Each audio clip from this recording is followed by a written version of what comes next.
When I ask people what they like to work on with their voice, something that comes up again and again is nasality. People hate the nasality in their tone, and yet there's James Taylor, one of the most nasal voices you can get, yet a voice that is one of the most comforting voices in the history of recorded music. So comforting that my patrons voted it in the Songs That Sound Like Home vote. I'm a vocal coach, and I'm going to explain how James Taylor makes a notoriously disliked sound, nasality, sound beautiful.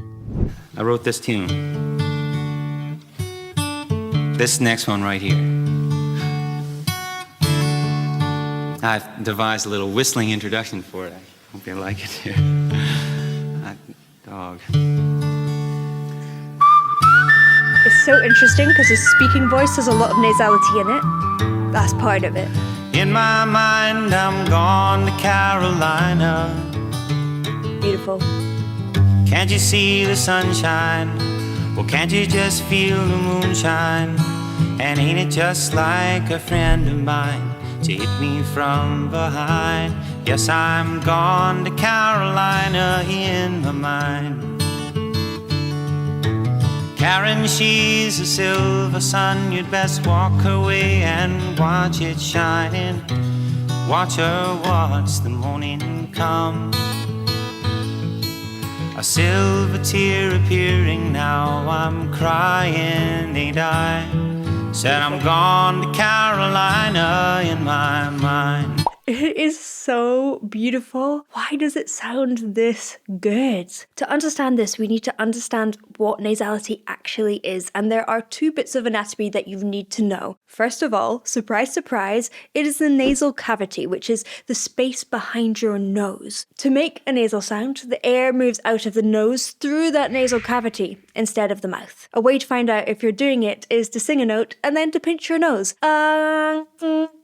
If it cuts out like that, then it's a nasal sound. An easy way to get rid of nasality completely is to sing with your nose pinched. And get used to that, although it might not be the best way for you. I would listen on further. Secondly, you have your soft palate. You can find this by running your tongue along the top of your mouth. So at the front, you'll feel something that's a little bit harder, that's your hard palate, and as it moves back, it gets kind of squidgy, that's your soft palate. This is essentially a doorway to that nasal cavity. So when it lifts up, it shuts off the nasal cavity and all the air can come out of your mouth. So if you do a little bit of a yawn, you might feel it come up. Or if you do a surprise sound like this, you might feel that expansion at the back there. That's that soft palate coming up and shutting off your nasal cavity for most people. And that is also another way to shut down nasality completely, sing with a yawn. But the thing is, nasality can give you this beautiful, warm, engaging tone, so it wouldn't be right for everyone to shut it off completely. Let's listen to some more and we'll work out how he's doing that exactly. Hearing now, I'm crying, ain't I? Said I'm gone to Carolina in my mind. There ain't no doubt in no one's mind that love's the finest thing around. Whisper something soft and kind. It's quite emotional as well, actually, because it's so intense. Hey babe, the sky's on fire, I'm dying, ain't I? Said I'm gone to Carolina in my mind. In my mind, I'm gone to Carolina. Can't you see the sunshine? Can't you just feel the moonshine?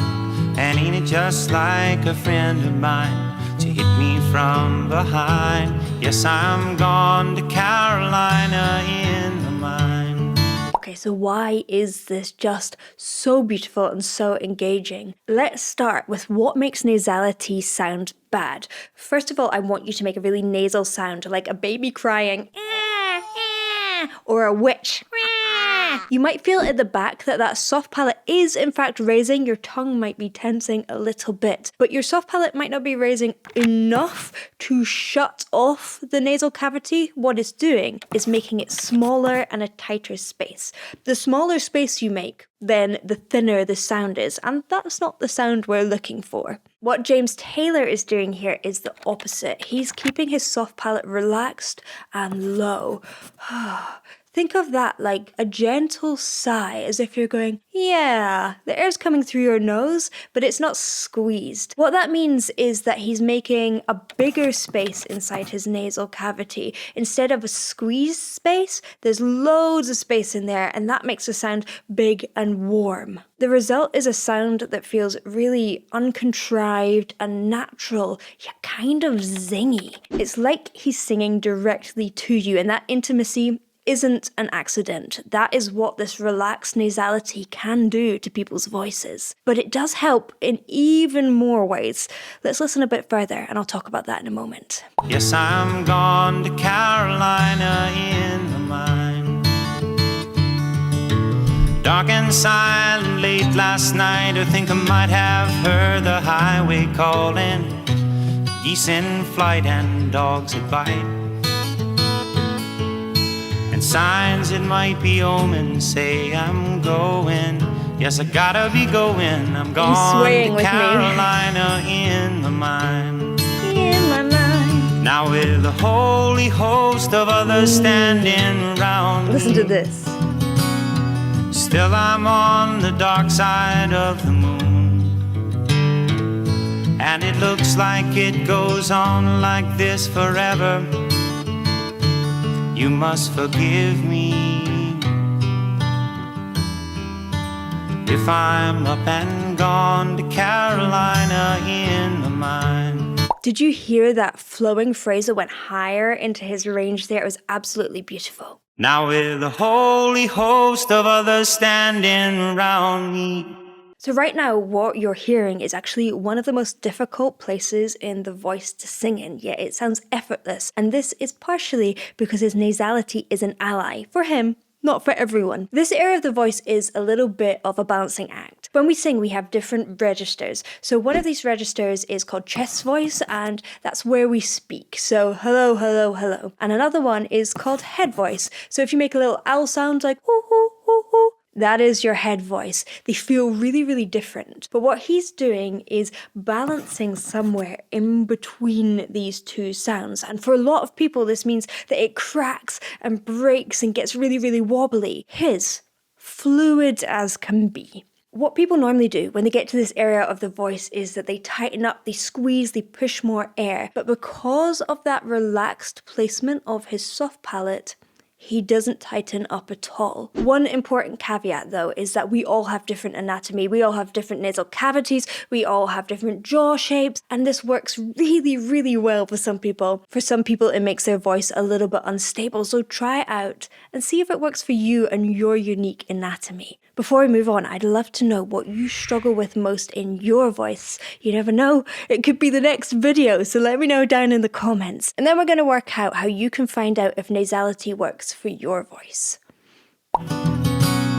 Still I'm on the dark side of the moon, and it looks like it goes on like this forever. You must forgive me if I'm up and gone to Carolina in the mine. In my mind I'm gone to Carolina. See the sunshine low, and can't you just feel the moonshine? Yeah, nice. Ain't it just like a friend of mine to hit me from behind? Yes, I'm gone to Carolina. Before we get to the end of this, we have to talk about this because nasality doesn't work for everyone. I have 3 tips for knowing if it is right for you. First of all, do you have natural nasality in your speaking voice like James Taylor has? If you do, good chance your anatomy wants to be in that place. Secondly, have you tried finding that warmer nasality place, that relaxed nasality? So again, try that yeah sort of placement. Do you prefer that sound? If you like it, keep it. Thirdly, does it feel good to sing with nasality? For some of us, it won't feel good at all. If it feels good, trust that. That's your nasality working for you, not against you. All right, James, sing it. Mine. In my mind, I'm gone to Carolina. See the sunshine low, and can't you just feel the moonshine? Yeah, and ain't it just like a friend of mine to hit me from behind? Yes, I'm gone to Carolina. Ooh, the growl. In my mind, said I'm gone to Carolina in my mind. I better get myself on home again real soon. Ugh.